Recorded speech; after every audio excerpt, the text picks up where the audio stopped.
Ok, temos então aqui agora uma questão moderna, uma questão sobre as teorias racionalistas e empiristas. Então, compreendendo que você já leu bem o texto e já frisou essa contraposição na construção da ideia racionalista de René Descartes ou empirista de David Hume e John Locke, vamos então, no texto de Alan Chalmers, buscar o entendimento do enunciado. Ele diz o seguinte: considerando o texto acima, no qual o autor apresenta sua posição em relação a dois tipos de abordagem filosófica da ciência moderna, é incorreto afirmar.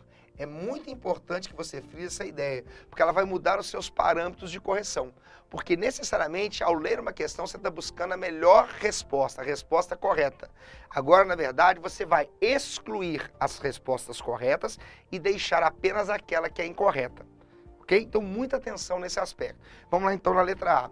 As teses fundamentais da filosofia da ciência moderna apresentam graves dificuldades internas. De fato, a dificuldade interna que aqui é colocada é a dificuldade na relação entre a perspectiva de sujeito e objeto. Ou seja, quanto mais nós entendemos o sujeito segundo René Descartes, o racionalismo, mais nós apreendemos do objeto. Hume e Locke invertem, porque eles dizem que é o objeto que vai determinar o sujeito através da experiência. Portanto, essa questão aqui, essa alternativa estaria correta nela mesma. Vamos à segunda. Para os pensadores racionalistas, os axiomas são fundamentais, pois formam a base de justificação das teorias científicas. O que seriam esses axiomas? Axiomas em grego é a ideia de valores. Então, para os racionalistas, como eles são inatos, ou seja, eles já pensam a perspectiva de uma natureza pré-concebida, é óbvio que esses axiomas já estariam sendo formados, já estariam formados quando o sujeito nasce. Portanto, no pensamento racionalista, está correta a justificação dessa perspectiva das teorias científicas. Então, essa aí está belezinha também. Vamos à letra C. O pensar e o sentir, aspectos essenciais da natureza humana, devem necessariamente ser análogos à natureza da ciência. Perceba que o entendimento, e o que mais é complicado nessa questão, é o termo análogo. Porque, na verdade, a perspectiva maior é que, segundo o empirista, eles não são análogos, eles são exatamente a base fundamental da existência da natureza humana. Não são análogos, seriam essenciais. Portanto, essa letra C, nós vamos deixá-la aqui marcadinha como sendo uma questão, uma alternativa que pode cair na ideia incorreta que é pedida no enunciado.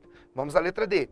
A indução apresenta problemas, pois as generalizações decorrentes de sua aplicação invariavelmente evidenciam as limitações dos sentidos. De fato, quando se fala de indução, estamos falando de uma construção que sai das ideias particulares para as ideias gerais, ou seja, ela é necessariamente uma perspectiva que vai mostrar essa limitação que está presente na questão dos sentidos. Justamente por quê? Porque ela acaba ficando presa àquilo que foi a sua base essencial. Então está corretíssimo. Letra E. Embora o homem seja o sujeito do conhecimento, não se pode centrar toda a investigação sobre o caráter da ciência, tendo como base a natureza humana.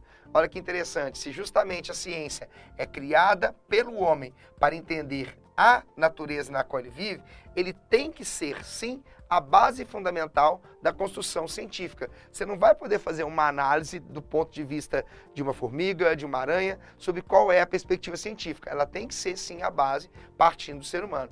Por isso, está correta. Entenda, aquela questão, aquela alternativa que mostrou para nós o maior nível de incorreção foi, de fato, a letra C. Então, essa questão mostra que incorreta é a letra C.